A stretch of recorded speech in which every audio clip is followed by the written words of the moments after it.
लीजिए एक बार फिर से हाजिर हूँ लेकर के एक और सवाल का जवाब लेकर। नमस्कार दोस्तों, क्विक सपोर्ट चैनल पर आप सभी का स्वागत है। मैं हूँ रूबी पारिक आपके साथ और आज हम बात करेंगे KVPY एग्जाम के बारे में। लेकिन उससे पहले कुछ सवाल।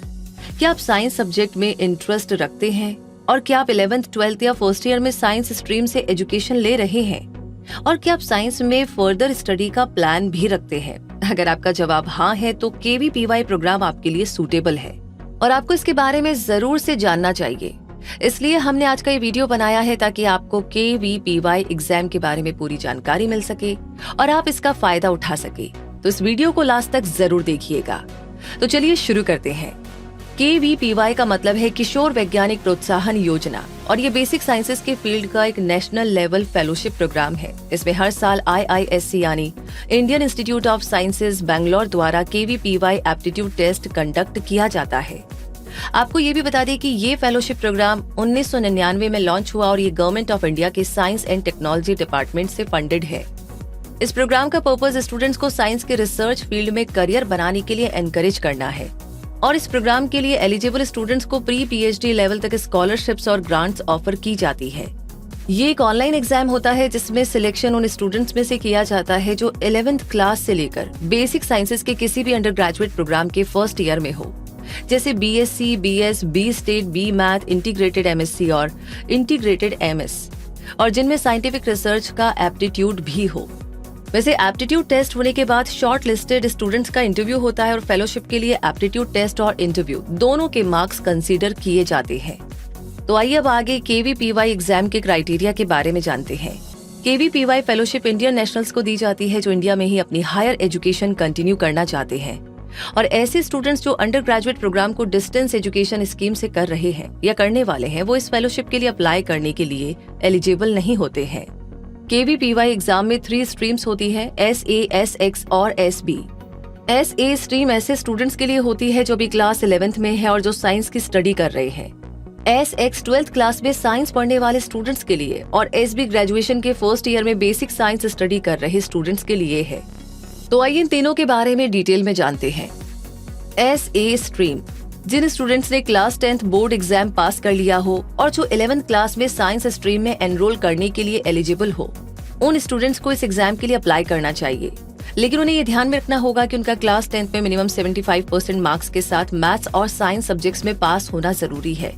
SC, ST और PWD कैंडिडेट्स के लिए मिनिमम मार्क्स 65% होते हैं।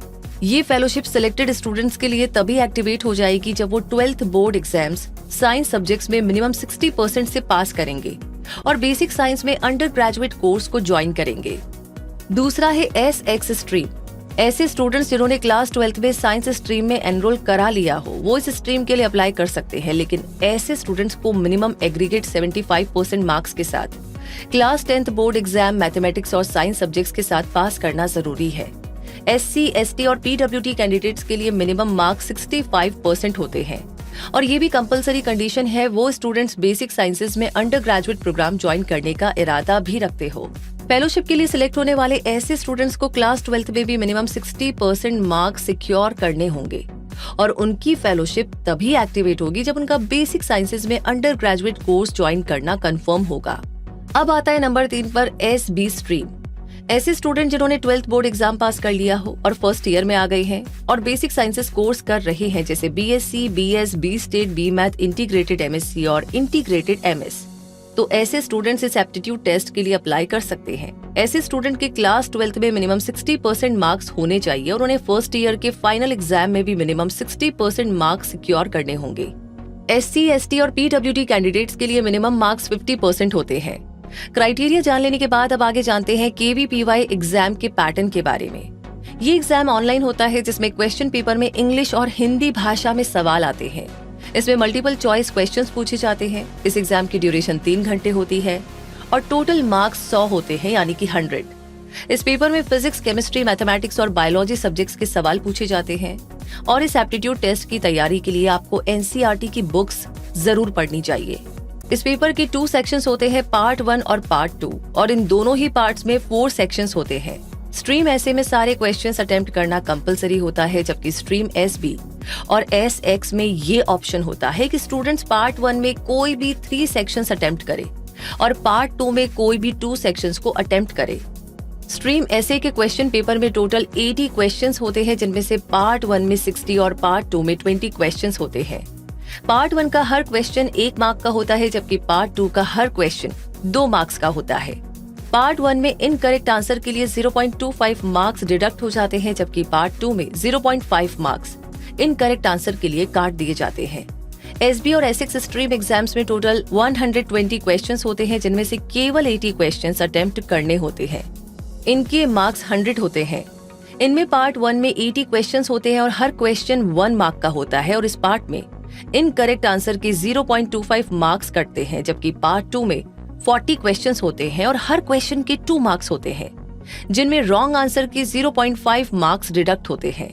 तो केवीपीवाई एप्टीट्यूड टेस्ट में कैंडिडेट्स की रीजनिंग और एनालिटिकल एबिलिटीज को इवेल्युएट किया जाता है और कैंडिडेट को टोटल वेटेज में से 75% मार्क्स लाने जरूरी होते हैं। और एप्टीट्यूड टेस्ट क्लियर करने वाले कैंडिडेट्स इंटरव्यू राउंड में पहुंचते हैं, जहां साइंस और रिसर्च फील्ड में उनकी नॉलेज, एबिलिटीज और एप्टीट्यूड रिलेटेड एडिशनल इन्फॉर्मेशन ली जाती है। जहां तक बात है इंटरव्यू राउंड की, तो कैंडिडेट्स को ये सारे डॉक्यूमेंट्स अपने साथ लेकर जाने चाहिए। अगर जरूरी हो तो category certificate, self appraisal form, class 10th और 12th मार्कशीट्स की attested copies, interview call letter, study certificate form और अगर जरूरी हो तो मेडिकल सर्टिफिकेट भी। तो इन दोनों राउंड्स के बाद यानी एप्टीट्यूड टेस्ट और इंटरव्यू के बाद इन दोनों के बेस पर केवीपीवाई मेरिट लिस्ट को तैयार किया जाता है और ये इवैल्यूएशन एप्टीट्यूड टेस्ट के 75% मार्क्स और इंटरव्यू की परफॉर्मेंस के 25% पर बेस्ड होता है। और अब ये जान लेना बेहतर होगा कि ये स्कॉलरशिप अमाउंट कितना होता है। एप्टीट्यूड टेस्ट और इंटरव्यू की परफॉर्मेंस के बेस पर सिलेक्ट हुए कैंडिडेट्स को केवीपीवाई स्कॉलरशिप या फेलोशिप दी जाती है, जिसमें SA, SX और SB स्ट्रीम के under BSc, BS, B state, B math के 1st से 3rd ईयर के दौरान मंथली 5,000 रुपए की फेलोशिप दी जाती है और एनुअल कंटिजेंसी ग्रांट 20,000 रुपए होती है। जबकि SA, SX और SB स्ट्रीम के अंडर MSc के दौरान या फिर integrated MSc, MS, M math या M स्टेट के 4th और 5th ईयर्स में मंथली फेलोशिप 7,000 रुपए दी जाती है और एनुअल कंटिजेंसी ग्रांट 28,000 रुपए दी जाती है। आपको ये भी बता दें कि इस एप्टीट्यूड टेस्ट के लिए एप्लीकेशन की फीस जनरल और OBC कैंडिडेट के लिए 1,000 रुपए तक होती है, जबकि ST, SC और PWD कैटेगरी कैंडिडेट के लिए ये फीस 500 रुपए होती है। तो दोस्तों, इस तरह केवीपीवाई एग्जाम को क्लियर किया जा सकता है और बेसिक साइंसेज में रिसर्च करियर बनाने में गवर्नमेंट से फेलोशिप और ग्रांट्स ली जा सकती है। और अब आपके पास केवीपीवाई एग्जाम से जुड़ी सारी जरूरी जानकारियां भी आ गई है, तो अपने लिए इस एग्जाम की वर्थ तो आप पता कर ही सकते हैं।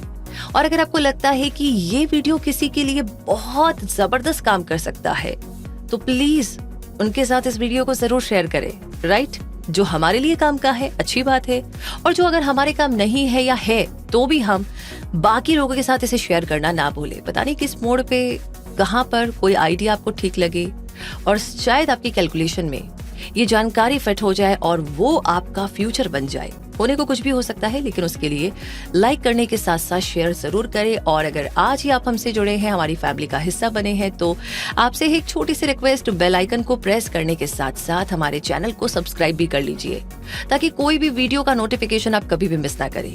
तो रखिए अपना बहुत सारा ध्यान। रूबी मिलेगी आगे कुछ और ऐसे सवालों के जवाबों के साथ। तब तक के लिए कहूंगी धन्यवाद।